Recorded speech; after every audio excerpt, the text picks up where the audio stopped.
Hello बच्चों, good morning, good afternoon, good evening. जो जिस समय पे अपना वीडियो देख रहा हो वो उस समय मान ले। तो जैसा कि मैंने पिछले वीडियो में बताया था कि टाइप्स ऑफ वेक्टर, मैंने उसमें बताया था कि वेक्टर के कितने प्रकार होते हैं। मैंने ये बताया था कि जीरो वेक्टर क्या होता है, यूनिट वेक्टर क्या होता है और पोजीशन वेक्टर। इसी तरह मैंने तमाम 10 प्रकार के वेक्टर्स के बारे में मैंने जिक्र किया था। तो आज का हमारा टॉपिक है कि किसी वेक्टर का ट्रांसफॉर्मेशन। मेरा आज का टॉपिक है कि वेक्टर ट्रांसफॉर्मेशन।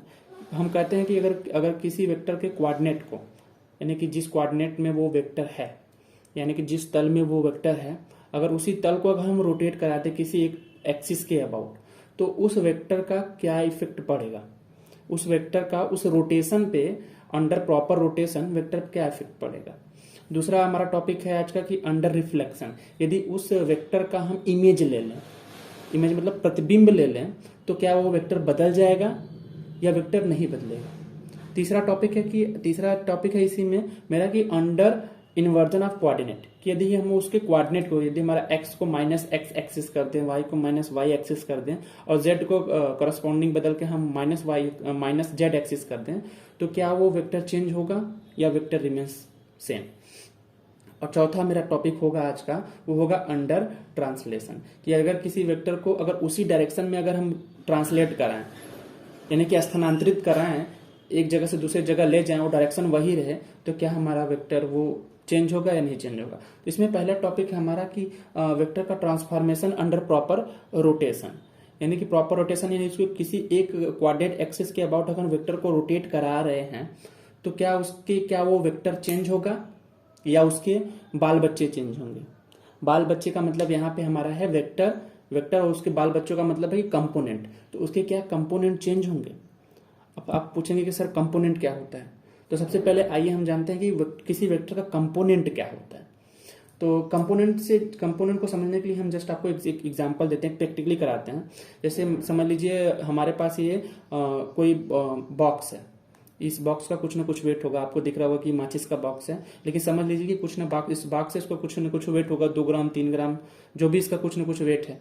अच्छा, ये बॉक्स इस सरफेस पे रखा हुआ है, सपोज दैट। और आप ये समझिए कि इधर की तरफ एक्स एक्सिस है और इधर की तरफ वाई एक्सिस है, जस्ट परपेंडिकुलर, दोनों एक्सिस परपेंडिकुलर है। क्या होगा यदि हम बॉक्स को ऐसे एक्स एक्सिस की दिशा में एकदम परपेंडिकुलर, यानी एक्स एक्सिस के पैरेलली अगर हम इसको खींचे ऐसे, तो क्या होगा, बॉक्स हमारा एक्स एक्सिस में मूव करेगा। यदि हम इसी बॉक्स को अगर वाई एक्सिस की डायरेक्शन में खींचें, तो बॉक्स क्या होगा, ऊपर की तरफ जाएगा। यानी कि ये जो मेरा बॉक्स है वो अगर एक्स एक्सिस के पैरेलल हम फोर्स लगा रहे हैं तो वो एक्स एक्सिस में मूव करेगा। अगर वही फोर्स हम वाई एक्सिस के पैरेलल लगा रहे हैं तो ये बॉक्स ऊपर की तरफ लिफ्ट होगा, यानी वाई एक्सिस की डायरेक्शन में जाएगा। बट अगर क्या होगा, हम ये फोर्स जो है जहां पे हम पकड़े हुए हैं, ये मैंने स्ट्रिंग है, रस्सी है, इस रस्सी में मैंने बांध के इस ब्लॉक को बांधा हुआ है, अगर ये क्या करेंगे, ना तो हम एक्स एक्सिस में प्रॉपर जाए ना तो वाई एक्सिस में, कुछ एंगल बनाते हुए एक्स एक्सिस के साथ या फिर बोलो वाई एक्सिस के साथ अगर हम इसको कुछ ऐसे फोर्स लगाएं, तो आप देखेंगे कि ये ब्लॉक हल्का सा लिफ्ट भी होगा और हल्का सा एक्स एक्सिस के डायरेक्शन में भी बढ़ेगा। आप देख सकते हैं यहां से अगर मैं फोर्स में कुछ एंगल पे लगा रहा हूं, ना पूरा पैरेलली एक्स एक्सिस ना पूरा पैरेलली वाई एक्सिस, हम कुछ एक्स और वाई एक्सिस के बीच में कुछ एंगल पे लगा रहे हैं, चाहे वो एंगल एक्स एक्सिस से ले लें चाहे एंगल वाई एक्सिस से ले लें, हम कुछ फोर्स लगा रहे हैं कुछ एंगल पे, तो ये देखेंगे कि ये जो ब्लॉक है हमारा हल्का सा लिफ्ट भी हो रहा है, यानी ऊपर की तरफ उठ रहा है, यानी वाई की डायरेक्शन में भी इसका मोशन है और एक्स एक्सिस के डायरेक्शन में भी मोशन है। तो यानी जो ये फोर्स मैं लगा रहा है स्ट्रिंग पे, वो बेसिकली क्या काम कर रहा है, इसको 2 डायरेक्शन में मोशन करा रहा है। ये फोर्स जो है इसको 2 डायरेक्शन में मोशन करा रहा है, एक एक्स एक्सिस में मोशन करा रहा है और एक वाई एक्सिस में। वाई एक्सिस वाला क्या कर रहा है, इसको ऐसे लिफ्ट करने का काम कर रहा है, और एक्स एक्सिस वाला क्या कर रहा है, इसको ऐसे आगे ले जाने का काम कर रहा है। तो जैसे कोई वेक्टर है, आइए इसको पेपर पे समझते हैं। जैसे कि मान लीजिए कोई वेक्टर हमारा है, हाँ, ये मान लीजिए कि एक्स एक्सिस है और हमारा ये वाई एक्सिस है। अगर कोई वेक्टर है, मान लीजिए कि ये वेक्टर है, वो एंगल बना रहा कुछ थीटा एंगल बना के हमारा ये कोऑर्डिनेट से है, एक्स एक्सिस से वो थीटा एंगल बना के कोई वेक्टर है, इस वेक्टर का नाम लीजिए ए वेक्टर है। ठीक, तो इस ए वेक्टर का अगर हम मैग्नीट्यूड लिखना चाहें, मान लीजिए कि इस ए वेक्टर का कोई सा वेक्टर, जैसे फोर्स हो गया, तो फोर्स को हम लिखते हैं 5 न्यूटन ना, तो 5 उसका मैग्नीट्यूड हो गया और न्यूटन उसका यूनिट हो गया, और उसको डायरेक्शन लिखते हैं जो भी लिखें, आई कैप जे कैप या फिर जो उसका डायरेक्शन हो, तो डायरेक्शन को हम एन कैप से लिखते हैं, उसका डायरेक्शन एन कैप कुछ भी हो सकता है, या तो एक्स एक्सिस के डायरेक्शन में हो जाए, या वाई एक्सिस के डायरेक्शन में हो जाए, या जेड एक्सिस के, या इन दोनों एक्सिसों के बीच का ये डायरेक्शन हो जाए, कुछ भी डायरेक्शन हो सकता है। तो बेसिकली फोर्स को हम उसके मैग्नीट्यूड, उसके यूनिट और उसके डायरेक्शन से लिखेंगे तो फोर्स जो है वेक्टर कहलाएगा। तो यह मान लीजिए किसी प्रकार का वेक्टर है, इसका ये डायरेक्शन इस तरफ है, डायरेक्शन इस तरफ है, और मान लीजिए इसका कुछ मैग्नीट्यूड है, मैग्नीट्यूड मान लीजिए ए, इसकी लंबाई है। मैग्नीट्यूड मतलब कि मैंने आपको बताया था कि मैग्नीट्यूड मतलब होता है कि वेक्टर की लंबाई। तो ये जो वेक्टर है, उस वेक्टर की लंबाई मैंने मान लिया ए है, और इस वेक्टर का डायरेक्शन इस डायरेक्शन में है। तो अगर क्या होगा, इसका ये वाला कंपोनेंट क्या होगा, मैंने देखा था कि अगर कोई फोर्स इस डायरेक्शन में लग रहा है तो ब्लॉक को इधर भी मोशन करा रहा है, ब्लॉक को लिफ्ट भी कर रहा है, वाई एक्सिस में भी वो फोर्स जो है दो भाग में टूट जा रहा, एक एक्स एक्सिस वाला, एक वाई एक्सिस वाला। तो इसी तरह अगर कोई वेक्टर है, वो अगर एक्स एक्सिस थीटा एंगल बनाया है, तो वो उसका कुछ ना कुछ इफेक्ट इस एक्स एक्सिस पे पड़ेगा, और उसका कुछ ना कुछ इफेक्ट इस वाई एक्सिस पे पड़ेगा। तो ये जो कंपोनेंट है, ये कंपोनेंट बेसिकली, ये कंपोनेंट जो है वो दो भाग में कंपोनेंट रिजॉल्व हो जाएगा, दो भाग में टूट जाएगा। तो हम कहते हैं कि आइए ये वाला मैं निकालता हूँ, ये कंपोनेंट क्या आएगा, एक्स एक्सिस वाला कंपोनेंट, एक्स एक्सिस वाले कंपोनेंट को हम ए एक्सिस डिफाइन करेंगे, ए और नीचे एक्स से उसको ए एक्स से डिफाइन करेंगे। तो आइए हम इसको कैलकुलेट करते हैं। अगर ये एंगल थीटा है, अगर हम इस पर परपेंडिकुलर ड्रॉ करेंगे तो हमारा, अगर ये ए है, इसका मैग्नीट्यूड जो है, पूरी इसकी लंबाई ए है, इसका मैग्नीट्यूड ए है, तो हम ये एंगल निकाल सकते हैं कि ये एंगल होगा ए कॉस थीटा। आप ये हमारा कर्व दिया है, यानी हाइपोटेनस दिया है, और ये हमारा आधार दिया है, बेस दिया है।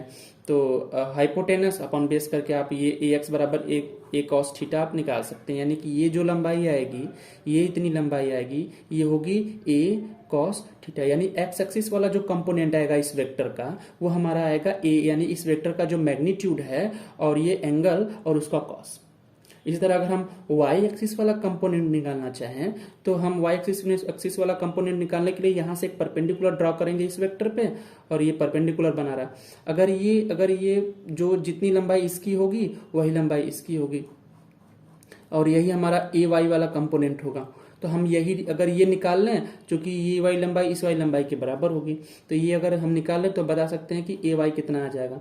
तो इसी हम ट्राइंगल में बात करें, तो अगर ये थीटा है और ये ए है, ये निकालना चाहिए, यानी हमें हाइपोटेनस दिया है और हम परपेंडिकुलर निकालना चाहें, तो हमारा ए वाई आएगा ए साइन थीटा। तो ये हमारा वाई कंपोनेंट जो आ गया इस वेक्टर का, वो आ गया ए साइन थीटा।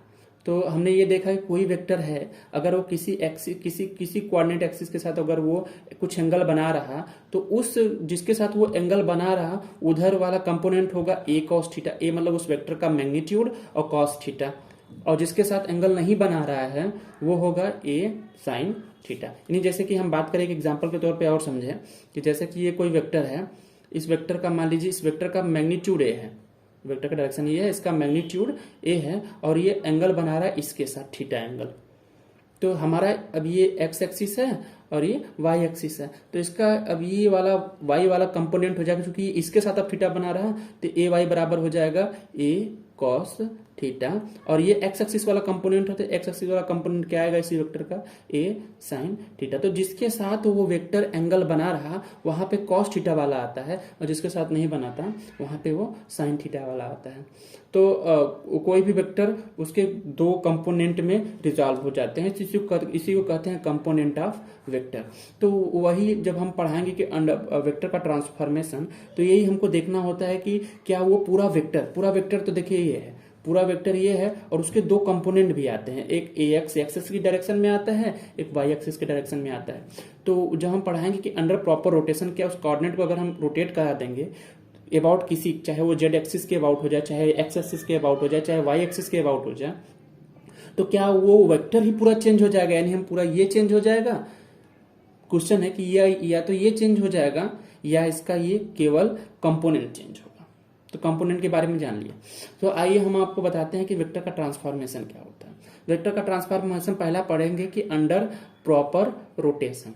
प्रॉपर रोटेशन मतलब कि कोई कोऑर्डिनेट एक्सिस है। जैसे कि मैं आपको एग्जांपल के तौर पे समझाता हूँ कि ये मेरा एक कोऑर्डिनेट एक्सिस है। इसको मान सकते हैं कि आपका ये आपको ये दिख रहा होगा, ये मान लीजिए एक्स एक्सिस है और ये वाई एक्सिस है और ये जेड एक्सिस है, ठीक है। और ये जो प्लेन होगा आपका, इस वाला प्लेन, ये प्लेन जो होगा ये आपका ये एक्स वाई, तो ये एक्स वाई प्लेन है और ये आपका वाई एक्स जेड प्लेन है और आपका ये वाई जेड प्लेन है। तो 3 प्लेन बनते हैं। ये जो एक्स वाई ये प्लेन है पूरा, ये एक समतल है। ये अगर ये इस प्लेन में है तो ये कौन सा प्लेन है हमारा, इसको बोलेंगे एक्स और वाई प्लेन, इसको बोलेंगे एक्स जेड प्लेन, इसको बोलेंगे जेड और वाई प्लेन। तो 3 प्लेन बनते हैं। अगर क्या होगा प्रॉपर रोटेशन में, अगर कोई वेक्टर है मान लीजिए इस प्लेन में है, सपोज दैट कि हमारा ये वेक्टर है, ये मैं इस पे लगा रहा कि हमारा ये वेक्टर है, एक मिनट, हमारा ये वेक्टर है, ये वेक्टर कुछ इसके साथ थीटा एंगल पे बना रहा कुछ एंगल, ठीक है।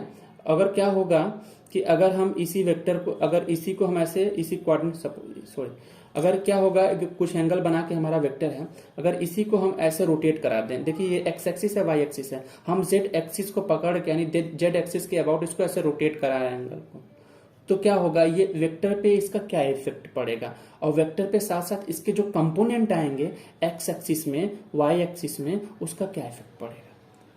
करस्पॉन्डिंग अगर हम इसी कोऑर्डिनेट सिस्टम को एक्स एक्सिस के अबाउट रोटेट करा रहे हैं, देखिए हम एक्स एक्सिस के अबाउट रोटेट करा रहे हैं, तो हमारा इस अंडर प्रॉपर रोटेशन हमारा वेक्टर पे क्या इफेक्ट पड़ेगा। करस्पॉन्डिंग उसी तरह हम बोल सकते हैं कि अगर हम इसको वाई एक्सिस के थ्रू रोटेट कराएं, वेक्टर को वाई एक्सिस के थ्रू ये कोऑर्डिनेट सिस्टम को रोटेट कराएं, तो इसमें जो वेक्टर प्रेजेंट होगा इस वाले प्लेन में जो वेक्टर प्रेजेंट होगा उस पर उसका क्या इफेक्ट पड़ेगा।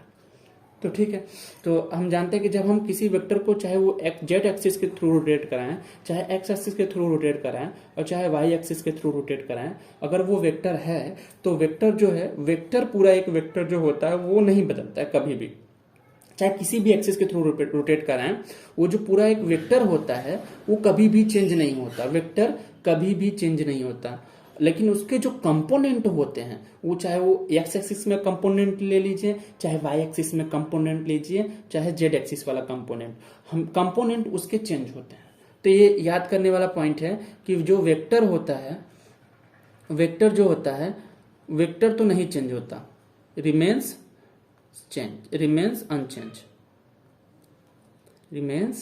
अनचेंज्ड, लेकिन उसका जो कंपोनेंट होता है, कंपोनेंट मतलब हमने बताया कंपोनेंट कैसे रिजॉल्व करते हैं, लेकिन उसका कंपोनेंट जो होता है वो चेंज होता है। यानी कि अगर किसी वेक्टर को हम उस वेक्टर जिस कोऑर्डिनेट सिस्टम में प्रेजेंट है, अगर उस कोऑर्डिनेट सिस्टम को हम रोटेट कराएं, प्रॉपर रोटेट कराएं, यानी एक फिक्स डायरेक्शन में एंगल पे मूव करा रोटेट कराएं, तो वो जो वेक्टर है वो वेक्टर हमारा क्या होगा, वो बदलेगा नहीं, वेक्टर पूरा नहीं बदलेगा, लेकिन उसके बाल बच्चे यानी कि उसके जो कंपोनेंट हो गए, चाहे एक्स एक्सिस में चाहे वाई एक्सिस में, वो चेंज होंगे। वो चेंज होके क्या बनेंगे, पहले मान लीजिए ए एक्स था, अब वो ए एक्स डैश हो जाएगा, उसका वाई वाला कंपोनेंट पहले वाई ए वाई रहा होगा, अब ए वाई डैश हो जाएगा।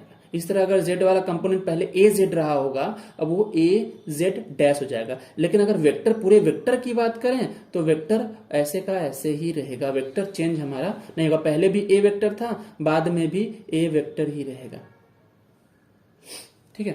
अब दूसरा है कि हमारा अंडर रिफ्लेक्शन, तो ये नोट कर लीजिएगा कि कोई वेक्टर है अगर उसका अंडर प्रॉपर रोटेशन करा रहे हैं तो वेक्टर हमारा हमेशा रिमेन्स अनचेंज रहेगा, लेकिन उसके कंपोनेंट मतलब समझिए उसके बाल बच्चे कंपोनेंट हमेशा क्या हो जाएंगे, उसके चेंज हो जाएंगे। दूसरा है कि अंडर रिफ्लेक्शन मतलब ये समझ लीजिए कि यही यदि कोई ये वेक्टर है और इस वेक्टर का हम एक इमेज ले लें, ऐसे कोई एक दर्पण हो उसमें हम इसका इमेज ले लें ऐसे, तो क्या ये वेक्टर इस दर्पण में उल्टा दिखेगा। उल्टा दिखने का मतलब है क्या ये चेंज हो जाएगा या सीधा दिखेगा, यानी ऐसे का ऐसे ही दिखेगा। तो जब हम किसी वेक्टर का इमेज लेते हैं यानी उसका रिफ्लेक्शन, उस इमेज को ही बोलते हैं अंडर रिफ्लेक्शन। तो अगर उसको इमेज लेते हैं तो एकदम हूबहू वैसे का वैसे ही दिखता है। अगर कोई वेक्टर ऐसे है ना, इस डायरेक्शन में है, और उसका अगर हम इमेज लेंगे तो वो वेक्टर ऐसे का ही ऐसे बनेगा। तो कोई भी वेक्टर होता है अंडर रिफ्लेक्शन, यानी कि इमेज जब उसका लेते हैं तो वो चेंज नहीं होता, ना वो चेंज होता ना उसके कंपोनेंट चेंज होते हैं, तो कंपोनेंट भी नहीं चेंज होता और ना खुद वेक्टर ही चेंज होता है। तीसरा है कि अंडर इन्वर्जन ऑफ कोऑर्डिनेट, कि यदि हम कोऑर्डिनेट को ही बदल दें, अगर ये अब एक्स एक्सिस है, इस एक्स एक्सिस को हटा के हम यहाँ कर दें, इस एक्स एक्सिस को माइनस एक्स एक्सिस कर दें ना, और वाई एक्सिस को करस्पॉन्डिंग हम नीचे कर दें, और जेड को हटा के मैं यहाँ से माइनस जेड एक्सिस कर दें, और कोई वेक्टर इसी में था पहले वेक्टर, अब वेक्टर का क्या इफेक्ट पड़ेगा। तो हम कहते हैं कि अंडर इन्वर्जन ऑफ कोऑर्डिनेट, अगर कोऑर्डिनेट को ही बदल दे, कोऑर्डिनेट बदलने का मतलब है कि एक्स को माइनस एक्स कर दें, वाई एक्सिस को माइनस वाई एक्सिस कर दें, और जेड एक्सिस को माइनस जेड एक्सिस में बदल दें, तो वो जो वेक्टर किसी भी कोऑर्डिनेट में प्रेजेंट होगा, चाहे किसी भी तल में, चाहे एक्स वाई में, चाहे वाई जेड में, चाहे जेड एक्स में तल में अगर प्रेजेंट होगा, तो वेक्टर बदल जाता है। तो ये केस है जिसमें वेक्टर बदलता है, ये वेक्टर ही इसमें चेंज बदल जाता है, लेकिन उसका मैग्नीट्यूड जो होता है, इसका वेक्टर का मैग्नीट्यूड, उसका परिमाण जो होता है वो हमेशा चेंज नहीं होता, वो वैसे का वैसे ही रहता है। बट लेकिन मैग्नीट्यूड जो वेक्टर है, उसका वेक्टर का जो है डायरेक्शन जो है वो चेंज हो जाता है। अगर वो पहले ए वेक्टर था, अब वो माइनस ए वेक्टर हो जाएगा। तो under inversion of coordinate, coordinate के इन्वर्जन में, कोऑर्डिनेट की हेराफेरी में हमारा जो वेक्टर है वो वेक्टर हमारा चेंज हो जाता है, लेकिन उसके मैग्नीट्यूड जो होते हैं, उसके मैग्नीट्यूड यानी उसका परिमाण जो होता है वो कभी भी चेंज नहीं होता। चौथा है कि अंडर ट्रांसलेशन, यदि कोई वेक्टर है, अगर वेक्टर समझते वेक्टर इसी डायरेक्शन में है, अगर इस वेक्टर को हम ऐसे इसी डायरेक्शन में ही ऐसे नीचे की तरफ, या इसी डायरेक्शन में ऐसे आगे की तरफ, इसी डायरेक्शन में या ऐसे नीचे की तरफ इसके पैरेलली, या इसी डायरेक्शन में ऐसे आगे की तरफ अगर हम मूव कराएं ना, तो ये वेक्टर भी हमारा कभी बदलता नहीं है। जैसे कि अगर ये कोई वेक्टर है इस डायरेक्शन में है, अगर इस वेक्टर को हम ऐसे नीचे इसी डायरेक्शन में अगर नीचे की तरफ ट्रांसलेट करा दें, यानी स्थानांतरित करा दें, तो वेक्टर का डायरेक्शन भी वही है और वेक्टर का मैग्नीट्यूड भी वही है। इसलिए कहेंगे कि वेक्टर हमेशा कभी भी इस अंडर ट्रांसलेशन चेंज नहीं होता है। या वेक्टर, ये वाला वेक्टर इस डायरेक्शन में है, इसी वेक्टर को इसी डायरेक्शन में ही ऐसे आगे की तरफ करा दें, ये ऐसे था, इसी वेक्टर को ऐसे आगे की तरफ ट्रांसलेट करा दिया, उसके मैग्नीट्यूड में चेंजिंग नहीं की, खाली बस वेक्टर को उठा के ऐसे ट्रांसलेट करा दिया, ऊपर की तरफ या नीचे की तरफ उसी डायरेक्शन में ट्रांसलेट करा देंगे, तो वेक्टर हमारा बदलता नहीं है। तो हमने यहाँ पे 4 चीजें देखी कि अंडर प्रॉपर रोटेशन, चाहे वो जेड एक्सिस के अबाउट रोटेट कराएं, चाहे वाई एक्सिस के अबाउट रोटेट कराएं, और चाहे एक्स एक्सिस के अबाउट रोटेट कराएं, जो वेक्टर होगा, वेक्टर कभी भी चेंज नहीं होता है। लेकिन हाँ, उसके कंपोनेंट जो होते हैं, चाहे एक्स एक्सिस वाला कंपोनेंट ले लो, चाहे वाई एक्सिस वाला कंपोनेंट ले लो, और चाहे जेड एक्सिस वाला कंपोनेंट ले लो, वो कंपोनेंट चेंज हो जाता है। वो चेंज होकर कितना होता है वो हम अगली वीडियो में बताएंगे कैसे चेंज होता है। चेंज होने के बाद पहले कुछ AX था, बाद में क्या हो जाता है। पहले वो मान लीजिए कि इसी तल में, मान लीजिए कि यही है आपका है, ये वाला एग्जांपल है, अगर ये ए वेक्टर, इसका मैग्नीट्यूड ए है, तो ये हो जाता है ए कॉस थीटा, AX बराबर क्या हो जाएगा, ए कॉस थीटा, और इस तरह ए वाई बराबर क्या हो जाएगा, ए साइन थीटा। तो 2 चीज हो गया, AX बराबर क्या हो गया, ए कॉस थीटा, और ए वाई बराबर क्या हो गया, ए साइन थीटा। लेकिन अगर इसी को हम जेड एक्सिस के अबाउट ऐसे रोटेट कर दें, मान लीजिए यही जेड एक्सिस है हमारा, और इसी को पकड़े कोऑर्डिनेट एक्सिस को हम रोटेट कराएं, तो एक्स एक्सिस थोड़ा सा थीटा एंगल पे, थीटा या फाई एंगल पे कुछ हमारा ये रोटेट हो जाएगा। अब एक्स एक्सिस यहाँ था, अब एक्स एक्सिस यहाँ हो जाएगा, और वाई एक्सिस यहाँ हो जाएगा। तो जाहिर सी बात है वेक्टर तो नहीं चेंज होगा, ये पूरा वेक्टर जो है वेक्टर नहीं चेंज होगा, बट वेक्टर का जो कंपोनेंट है AX था, अब बाद में क्या हो जाएगा, AX डैश हो जाएगा, और ये AY था, ये AY डैश हो जाएगा। तो बाद में होने के बाद ये कितना हो जाएगा, क्या वो ए कॉस थीटा चेंज तो हो गया, तो ए कॉस थीटा तो रहेगा नहीं, अब वो चेंज होकर कुछ और हो गया। तो ये हम अगली वीडियो में बताएंगे कि ये क्या होगा, AX डैश कितना होगा और AY डैश कितना होगा, अगर किसी वेक्टर के कोऑर्डिनेट को हम जेड एक्सिस के थ्रू रोटेट कराएं। ठीक है, तो हमने दूसरा ये देखा कि अंडर रिफ्लेक्शन।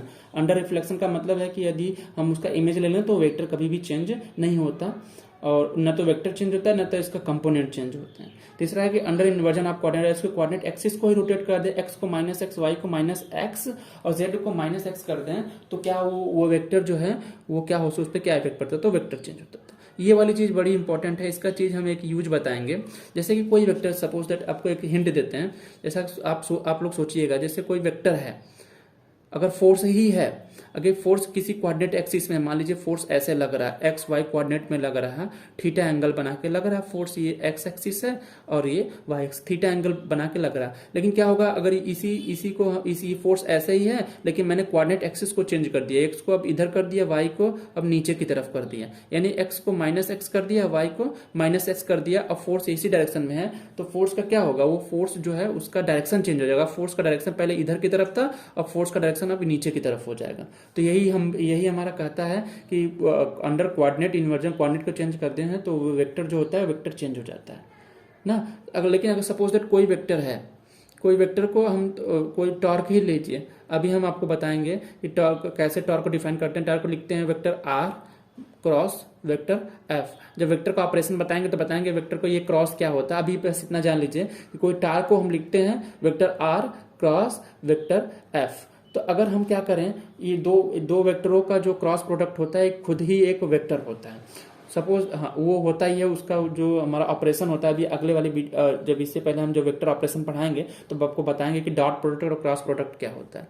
देखिए, लेकिन अगर इस अभी जिस कोऑर्डिनेट सिस्टम ये टॉर्क है, ये वेक्टर है, जिस कोऑर्डिनेट सिस्टम ये टॉर्क है, अगर उस कोऑर्डिनेट सिस्टम को अगर हम इन्वर्ट कर दें, यानी x को -x कर दें, y को -y कर दें, तो क्या होगा? तो पहली बात तो ये फोर्स भी चेंज हो जाएगा, क्योंकि फोर्स खुद एक वेक्टर है और वेक्टर जो है अंडर इन्वर्जन चेंज हो जाता है, तो ये साइन चेंज कर देगा, ये -f वेक्टर हो जाएगा। और क्रॉस ये r है, ये r भी एक वेक्टर है, तो -r वेक्टर हो जाएगा। तब यहाँ टॉर्क जो आएगा वो माइनस माइनस होके प्लस हो जाएगा और प्लस r क्रॉस f हो जाएगा। तो पहले भी वही था और बाद में अंडर इन्वर्जन भी वही है।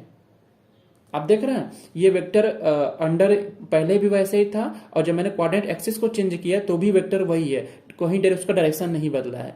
अभी मैंने आपको बताया कि कोई भी वेक्टर हो, अगर उसका हम कोऑर्डिनेट एक्सिस को चेंज करते हैं तो वेक्टर माइनस में हो जाता है, यानी उस वेक्टर का डायरेक्शन चेंज हो जाता है। लेकिन यहाँ देखिए टॉर्क भी एक वेक्टर है, लेकिन यहाँ कोऑर्डिनेट एक्सिस को जब हम बदल रहे हैं तो उसमें उसका कोई फर्क नहीं पड़ रहा है। तो इस प्रकार के जो वेक्टर होते हैं जिनका अंडर इन्वर्जन ऑफ कोऑर्डिनेट का कोई इफेक्ट नहीं पड़ता, उन्हें बोलते हैं स्यूडो वेक्टर।